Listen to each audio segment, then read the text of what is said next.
Hello, कैसे हो सब। आज हम करेंगे अपने फर्स्ट चैप्टर का बहुत ही important topic, types of chemical reaction. यानी केमिकल रिएक्शन के कितने टाइप्स हैं और उनके बारे में डिटेल सारे इस वीडियो में हम कवर करेंगे एक एक करके। चलो, जिसमें से हमारा फर्स्ट टाइप है कम्बिनेशन रिएक्शन। कम्बिनेशन नाम से ही क्लियर हो रहा है, कम्बिनेशन यानी कोई चीज़ कंबाइन करती होगी, दो चीज़ आपस में कंबाइन करके कोई नया चीज़ बनाती होगी। ऑब्वियसली ये रिएक्शन है तो दो रिएक्टेंट आपस में कंबाइन करके नया प्रोडक्ट बनाता होगा। सेकेंड है हमारा डिकम्पोजिशन रिएक्शन। ये भी नाम से डिकम्पोजिशन यानी डिकम्पोज होता होगा, कोई नया चीज़ टूट के अलग अलग चीज़ में बढ़ती होगी। थर्ड है हमारा डिस्प्लेसमेंट रिएक्शन। नाम में डिस्प्लेसमेंट है तो ये समझ लो कि डिस्प्लेस होता होगा। सारा रिएक्शन नाम से क्लियर है, डिस्प्लेसमेंट यानी कोई चीज़ एक जगह से दूसरी जगह जाती होगी। एंड हमारा फोर्थ है डबल डिस्प्लेसमेंट, यानी दो बार डिस्प्लेसमेंट होता होगा। सारा रिएक्शन नाम से ही क्लियर है, डबल डिस्प्लेसमेंट में दो बार डिस्प्लेसमेंट होता होगा, यानी दो बार दो चीज़ आपस में अपना जगह एक्सचेंज करती होगी। एंड लास्ट हमारा फिफ्थ है रेडॉक्स रिएक्शन। ये 11th का चैप्टर है, इसमें सिर्फ इसका इंट्रोडक्शन पढ़ना है, वो भी हम कर लेंगे कंप्लीट सारा इसी वीडियो में। ओके, तो हम शुरू करते हैं अपना फर्स्ट टॉपिक से। फर्स्ट है हमारा कम्बिनेशन रिएक्शन। डिटेल में इसको पढ़ते हैं। कॉम्बिनेशन में दो रिएक्टेंट आपस में कंबाइन करके रिएक्शन कंटिन्यू करता है, यानी रिएक्शन कंटिन्यू होने के दौरान दो रिएक्टेंट आपस में कंबाइन करते हैं और एक सिंगल प्रोडक्ट बनाता है। दो से ज़्यादा भी रिएक्टेंट हो सकते हैं, लेकिन प्रोडक्ट सिंगल ही होगा, प्रोडक्ट सिर्फ एक ही होगा। यही कॉम्बिनेशन रिएक्शन की पहचान है। जैसे ए एक रिएक्टेंट है, बी दूसरा रिएक्टेंट है, दोनों आपस में रिएक्ट करते हैं और हमें मिलता है सी, यानी प्रोडक्ट, एक सिंगल प्रोडक्ट। अगर कोई डिफिनेशन पूछे तो बता देना, the type of reaction in which two or more substance में या तो एलिमेंट होगा या फिर कंपाउंड होगा, वो आपस में रिएक्ट करते हैं और एक सिंगल प्रोडक्ट फॉर्म करते हैं, उसी को हम कॉम्बिनेशन रिएक्शन बोलते हैं। क्लियर है? काफ़ी ईजी था। एंड इसके कुछ एग्जाम्पल्स भी कर लेते हैं ताकि कन्फ्यूजन ना हो, पूरी तरह से तुम क्लियर रहो। फर्स्ट एग्जाम्पल है हमारा CaO प्लस H2O, दोनों जब रिएक्ट करते हैं तो सिंगल प्रोडक्ट बनता है CaOH का होल टू। ऐसे सब हम पहले भी देख चुके हैं। H2 प्लस O2, ये दोनों जब रिएक्ट करते हैं तो कंबाइन आपस में कंबाइन करते हैं और H2O बनता है।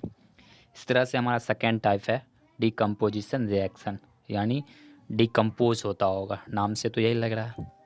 तो इसमें कोई कम्बिनेशन का बिल्कुल उल्टा होता है। ये कम्बिनेशन में दो चीज़ कंबाइन करती है, डिकम्पोजिशन में कोई जो प्रोडक्ट होता है, यानी कोई जो प्रोडक्ट होता है इसमें ये रिएक्टेंट होता है, उसमें जो रिएक्टेंट होता है इसमें वो प्रोडक्ट होता है। यानी एक सिंगल रिएक्टेंट डिकम्पोज होके दो या दो से अधिक प्रोडक्ट को फॉर्म करता है। यानी अगर तुम कम्बिनेशन को उल्टा लिख दोगे, कम्बिनेशन रिएक्शन को उल्टा लिख दोगे तो वो डिकम्पोजिशन हो जाएगा।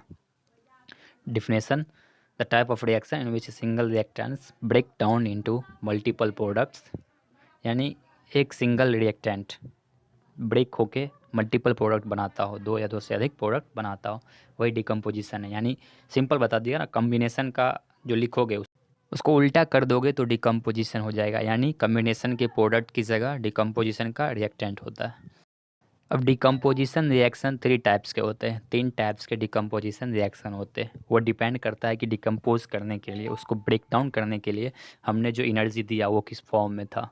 जिस फॉर्म में हम एनर्जी देंगे उसी फॉर्म में उस टाइप से उसका नाम होता है। जिस तरह से फर्स्ट है हमारा थर्मल डिकम्पोजिशन, इसमें जो एनर्जी हम देते हैं वो हीट के फॉर्म में देते हैं। यानी जितने भी रिएक्शन में हम उसको डिकम्पोज करने के लिए हीट का यूज़ करेंगे वो सारे थर्मल डिकम्पोजिशन रिएक्शन में आएंगे। एग्जाम्पल के लिए हम कॉम्बिनेशन रिएक्शन को ही उल्टा करके देखते हैं। फर्स्ट था हमारा CaOH का होल ट्वाइस, जब उसको हम हीट करते हैं तो CaO प्लस H2O बनता है। ये थर्मल डिकम्पोजिशन है, क्योंकि यहाँ पे हम एनर्जी जो दे रहे हैं उसको डिकम्पोज करने के लिए वो हीट के फॉर्म में है। सेकेंड टाइप है हमारा इलेक्ट्रोलाइटिक डिकम्पोजिशन। इलेक्ट्रोलाइटिक यानी जिस रिएक्शन को डिकम्पोज करने के लिए हम इलेक्ट्रिसिटी को यूज़ करें एनर्जी के फॉर्म में, यानी उसको डिकम्पोज करने के लिए हम जो एनर्जी देंगे वो इलेक्ट्रिसिटी के फॉर्म में होगा, तो इलेक्ट्रोलाइटिक डिकम्पोजिशन में वो आएगा। यानी वो सारे रिएक्शन जिसमें हम इलेक्ट्रिसिटी का यूज़ करते हैं उसको ब्रेक करने के लिए वो इलेक्ट्रोलाइटिक डिकम्पोजिशन होता है। एग्जाम्पल में H2O कम्बिनेशन का उल्टा है, कम्बिनेशन में H2 + O2 था, इसमें H2O गिव्स, अगर उसको हम इलेक्ट्रिसिटी देते हैं H2O में हम इलेक्ट्रिसिटी पास करवाते हैं तो वो H2 + O2 में ब्रेक डाउन होता है। इसी को हम इसको एक स्पेशल नाम भी दिया जाता है, इसको इलेक्ट्रोलाइसिस ऑफ वाटर। यानी H2O को जब हम इलेक्ट्रिसिटी पास करते हैं तो H2O2 में जो ब्रेक होता है उसी को हम इलेक्ट्रोलाइसिस ऑफ वाटर भी बोलते हैं। अब लास्ट डिकम्पोजिशन रिएक्शन है हमारा फोटोलाइटिक डिकम्पोजिशन रिएक्शन। यानी फोटोलाइटिक, इसमें हम सनलाइट का यूज़ करते हैं। जिस भी रिएक्शन में डिकम्पोज करने के लिए हम सनलाइट को यूज़ करें उसको हम फोटोलाइटिक डिकम्पोजिशन बोलते हैं। तो sunlight is used as a source of energy for break down of compounds. यानी सिंपल बता ही दिया कि फोटोलाइटिक में हम सनलाइट को यूज़ करते हैं एनर्जी के फॉर्म में ताकि उसे ब्रेक किया जाए। एग्जाम्पल देख लो, एक एग्जाम्पल में हमारा AgCl को जब हम सनलाइट दे मतलब AgCl जब सनलाइट में आता है तो ब्रेक डाउन हो जाता है Ag + Cl2। ये बेसिकली कैमरे में यूज़ होता है, यानी जो फ़ोटो खिंचवाने के लिए हम कैमरा यूज़ करते हैं उसमें AgCl का यूज़ होता है। जब सनलाइट में वो आता है तो ब्रेक डाउन होकर AgCl2 बनाता है। इसी को हम फोटोलाइटिक डिकम्पोजिशन बोलते हैं। अब हमारा थर्ड टाइप है, टाइप्स ऑफ केमिकल रिएक्शन का third type displacement reaction. Displacement का मतलब समझते ही होगे कि एक जगह से दूसरी जगह जाना। हम एक जगह से जब दूसरी जगह जाते हैं तो उसको हम डिस्प्लेसमेंट बोलते हैं। तो उसी तरह रिएक्शन में भी होता है कि पहले डिफिनेशन देख लो क्या है। The type of reaction in which more reactive element displaces less reactive elements from its compound. यानी उस टाइप के रिएक्शन जिसमें एक ज़्यादा रिएक्टिव एलिमेंट होगा और एक कंपाउंड होगा उसमें कम रिएक्टिव एलिमेंट होगा, उस कंपाउंड से कम रिएक्टिव एलिमेंट को डिस्प्लेस कर देगा ज़्यादा रिएक्टिव वाला, उसी को हम डिस्प्लेसमेंट रिएक्शन बोलते हैं। ऊपर से निकल गया क्या ज़्यादा क्या कम। एक सिंपल तरीके से समझते हैं कि ए एक एलिमेंट होगा और बी सी एक कंपाउंड होगा, दोनों जब आपस में रिएक्ट करेंगे तो बी सी का ब्रेकअप हो जाएगा और ए सी के साथ रिलेशनशिप में आएगा और हमें प्रोडक्ट मिलेगा AC + B, यानी बी बेचारा सिंगल रह जाएगा। सिंपल तरीके से समझाया। अब इसका एग्जांपल एक देख लो और ज़्यादा समझ में आएगा। देखो Zn + CuSO4, Zn ज़्यादा रिएक्टिव था तो उसने CuSO4 को उससे डिस्प्लेस कर दिया और Cu अकेला रह गया। उसी तरह नीचे Fe + USO4, इसमें भी Cu अकेला रह गया, यानी हर बार Cu का कट रहा है बेचारा Cu। अब कौन ज़्यादा रिएक्टिव है कौन कम रिएक्टिव है, इसके लिए तुम्हें रिएक्टिविटी सीरीज़ याद करनी पड़ेगी। जिसको रिएक्टिविटी सीरीज़ नहीं है व्हाट्सएप पे आ जाओ, जिसको चाहिए व्हाट्सएप पे आ जाओ, व्हाट्सएप पे रिएक्टिविटी सीरीज़ मिल जाएगा। हमारा नेक्स्ट टाइप है fourth type double displacement reaction.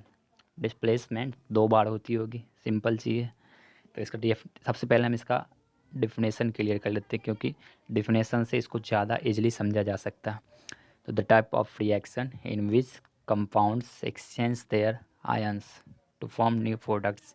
यानी इसमें 2 कंपाउंड होंगे, एलिमेंट नहीं होगा, इसमें सिर्फ कंपाउंड ही रिएक्ट करेंगे। 2 कंपाउंड आपस में जब रिएक्ट करेंगे तो दोनों अपने आयंस को एक्सचेंज करेंगे। जैसे एग्जांपल पहले इसका जनरल फॉर्म देख लो, तब एग्जांपल देखेंगे तो ज़्यादा इजीली समझ में आएगा। इसका जनरल फॉर्म जैसे सबका भी जनरल फॉर्म बताया था ए बी करके, इसी तरह इसका भी एक जनरल फॉर्म देख लो। जैसे ए बी एक कंपाउंड होगा और सी डी एक कंपाउंड होगा। जब दोनों आपस में रिएक्ट करेंगे तो दोनों अपने आयन को एक्सचेंज करेंगे। ए जो है डी के साथ आएगा और सी बी के साथ आएगा, यानी दोनों आपस में अपनी अपनी बंदी एक्सचेंज कर लिए। इस तरीके से डबल डिस्प्लेसमेंट होता है। और एक एग्जाम्पल इसका सिंपल एग्जांपल देखो NaCl + CaSO4। इस तरह जब प्रोडक्ट बनेगा तो दोनों आपस में एक्सचेंज करेंगे, Na2SO4 और CaCl आ जाएगा। उसी तरह नीचे भी है AgNO3 + HCl, AgCl + HNO3। इस तरह से जो भी रिएक्शन होंगे सारे डबल डिस्प्लेसमेंट में आएंगे। क्वेश्चन रिएक्शन पहचानने से ही रहता है।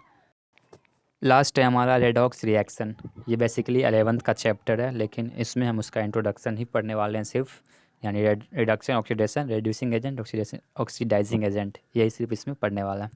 तो रेडॉक्स 2 शब्द से मिलके बना है, जिसमें सिर्फ पहला होगा रेड यानी रिडक्शन, सेकेंड होगा रिडक्शन। पहले रिडक्शन को देख लो, रिडक्शन में रिडक्शन का डिफिनेशन होगा, रिड्यूसिंग एजेंट के बारे में होगा।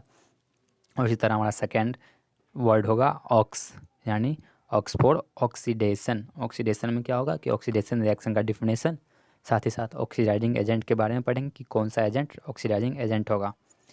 और इसी तरह कुछ और टर्म्स बेसिकली होंगे जो NCERT में दिए हैं, जैसे RANCDT और भी कुछ इंटरनल क्वेश्चंस, वो सारे हम नेक्स्ट वीडियो में करेंगे और वही हमारा लास्ट वीडियो होगा और हमारा चैप्टर ख़त्म हो जाएगा इस तरह से। तो मिलते हैं अपने नेक्स्ट वीडियो में, तब तक के लिए बाय बाय।